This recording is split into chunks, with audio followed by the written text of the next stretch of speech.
आज आम क्लास 7 विज्ञान नवम अध्याय जीवन पर श्वासक्रिया प्राणी और उद्भिदर श्वसन विषय पचार। अच्छा पिला माने तुम सब प्रस्तुत अच्छा तो डैश अणुजीव अम्लजान बिना उपस्थिति रे शक्ति उत्पन्न करिथांती। असितेंद्र डैश भली शर्करा जातीय खाद्य शोषण द्वारा अंगारकाम्ल जल और शक्ति रे परिणत होइथांती। विवेक आकुंचन जनित व्यथा डैश शोषण द्वारा होता है। शुभलक्ष्मी बक्ष गह्वर तल भागरे एक बड़ मांसल अंश थाए ताहाको डैश कहा जाए। असितेंद्र प्रश्वास नेबा बेले बक्षास्थि डैश को फुली उठे। विवेक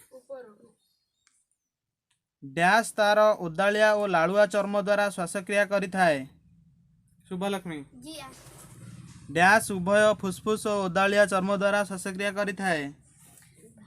असितेंद्र उद्भिदर पत्र रे सूक्ष्म कणा मान थाए ताहाको डैश कहा जाए।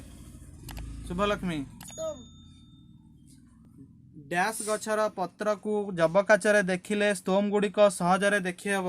असितेंद्र अधिक शारीरिक कार्य कले श्वासक्रिया हार डैश होता है। विवेक मैं निश्वास रे केउ गैस त्याग करू।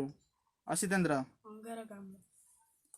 प्रत्येक जीवर कोष रे ग्लूकोजर विघटन घटी थाए ताहाको डैश शोषण कहा जाए। विवेक माछ डैश साहाय्य श्वासक्रिया करि थाए। शुभलक्ष्मी एक सुस्थ वयस्क व्यक्तिर विश्राम नेबा बेले मिनिट प्रति निश्वास प्रश्वास हार केते थर होता है। विवेक 15 ରୁ 18 थर निश्वास बेले पिंजरा हाड़ किपरि फुली थाए। शुभलक्ष्मी